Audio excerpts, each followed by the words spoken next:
Turnamen kungfu, Mortal Kombat, bener adanya ya guys, emang bener nih. Udah bener keputusan ST ngebawa tim U22 ke turnamen ini, karena emang ini adalah turnamen kungfu guys. Kalian lihat aja, Marcelino digeplak palanya di target, bener-bener. Bayangin kalau misalkan ini Tom Haye kayak begini, ya Allah kasihan banget kan. Timnas Indonesia berhasil mengalahkan Myanmar dengan skor tipis saja 0-1 main away pada laga pertama di Piala AFF tahun ini.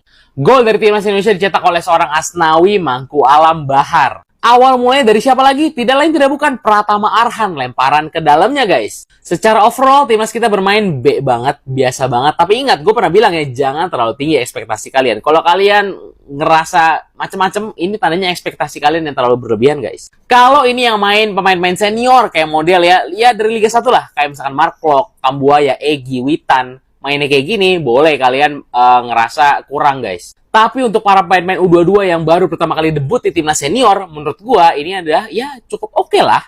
Ditambah harus berhadapan dengan ya kayak begini nih, Mortal Kombat, Kungfu. Gimana nanti lawan Vietnam guys? Masuknya Rafael Strike di babak kedua membuat lini depan timnas kita sedikit lebih menyala ya guys, ya sedikit. Selamat atas kemenangan pertama ini, berikutnya lawan Laos harus lebih baik lagi, lawan Vietnam juga harus lebih baik lagi timnas Indonesia. Tapi yang paling penting menurut gue adalah pemain-pemain muda ini mendapatkan jam terbang untuk persiapan yang lebih besar. Gimana menurut kalian? Yuk kita komen, let's go! Timnas Indonesia mengawali Piala AFF 2024 dengan kemenangan tipis 1-0 atas Myanmar di Stadion Tubuna, Yangon, Senin 9/12/2024. Gol tunggal dicetak Asnawi Mangku Alam di menit ke-76 memanfaatkan bola hasil lemparan Pratama Arhan yang sebelumnya disundul Rafael Struik. Pertandingan berjalan ketat dengan Myanmar menciptakan beberapa peluang berbahaya di babak pertama. Namun, ketangguhan kiper Cahya Supriyadi menjaga gawang Indonesia tetap aman. Setelah masuk babak kedua, Shin Tae-yong memasukkan Asnawi yang akhirnya menjadi penentu kemenangan. Myanmar terus menyerang di sisa laga, namun pertahanan Indonesia tampil solid hingga peluit akhir. Kemenangan ini menempatkan Indonesia di posisi kedua grup B di bawah Vietnam yang unggul selisih gol. Selanjutnya Indonesia dijadwalkan menjamu Laos pada 12 Desember 2024. Kan gue udah bilang, ini tuh adalah turnamen Mortal Kombat se-Asia Tenggara. Full time, Timnas Indonesia yang didominasi oleh pemain U22 menang melawan Myanmar di pertandingan yang ya gitulah. Kita bahas satu-satu boy. Di starting line up ada beberapa hal yang gue notice. Yang pertama adalah debut seorang Eloyo Lakaka, duet bersama Hoki Caraka di babak pertama. 3 back sejajar, Ferrari, Kadek Arel, dan juga Donitri tampil cukup solid sebagai pemain-pemain usia 22. Gue ulang lagi ya, usia 22. Gol tunggal timnas Indonesia itu dicetak oleh El Panah, El Permisi dengan selebrasi yang sangat keren sekali. El Archer, Asnawi Mangku Alam Bahar. Sebenarnya gue di sini cuma mau ngingetin kalian aja.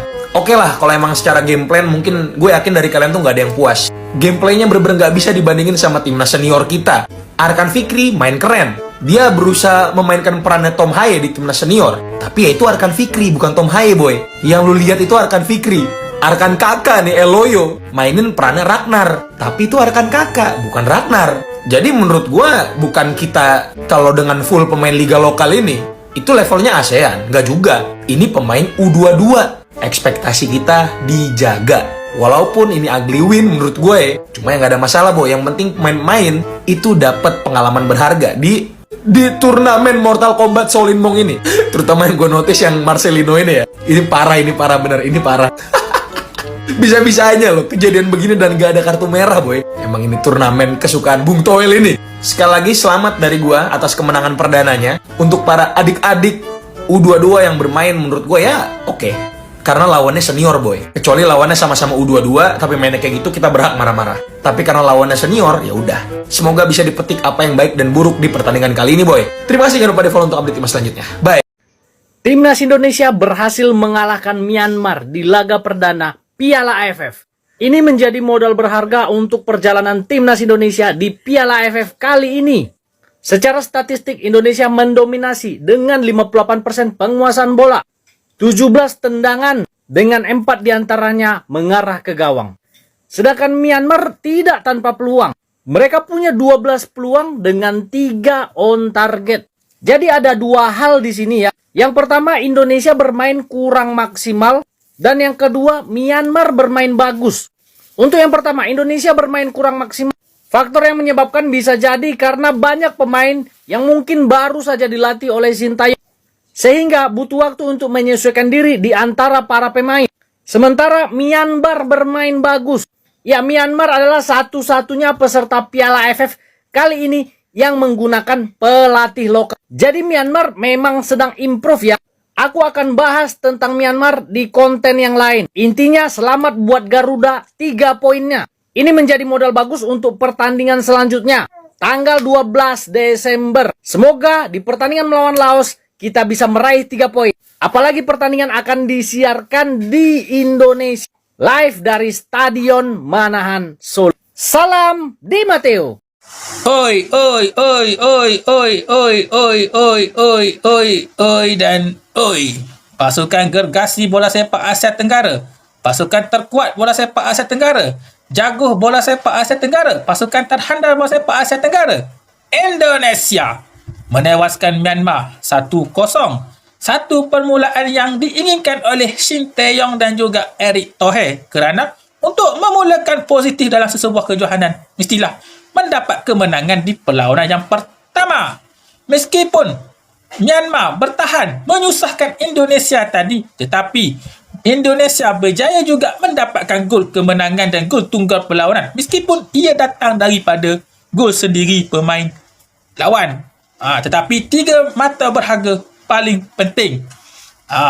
Dan jika dilihat dalam perlawanan tadi, banyak lagi perlu diperbaiki oleh mereka dari segi midfield yang kurang kreatif, decision making dan finishing, dan juga awareness dalam bertahan.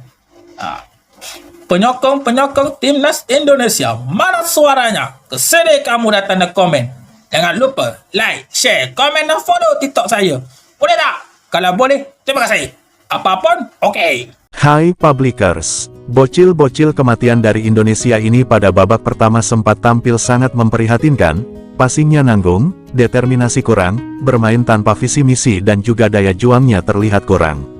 Namun pada babak kedua setelah abang-abang senior masuk seperti Asnawi dan Rafael, para bocil kematian yang di babak pertama kurang percaya diri menjadi tampil terengginas membabi buta melawan kejamnya permainan Myanmar yang sangat tarkam dan tanpa belas kasihan. Dengan hasil kemenangan ini timnas Indonesia setidaknya lebih baik dalam perolehan poin dibandingkan rival tradisional mereka yakni Malaysia.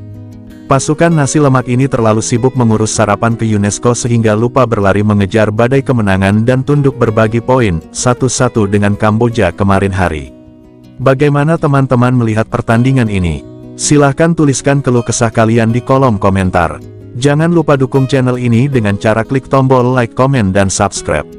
Terima kasih sudah menonton video ini. Jangan lupa tonton video selanjutnya. Dadah.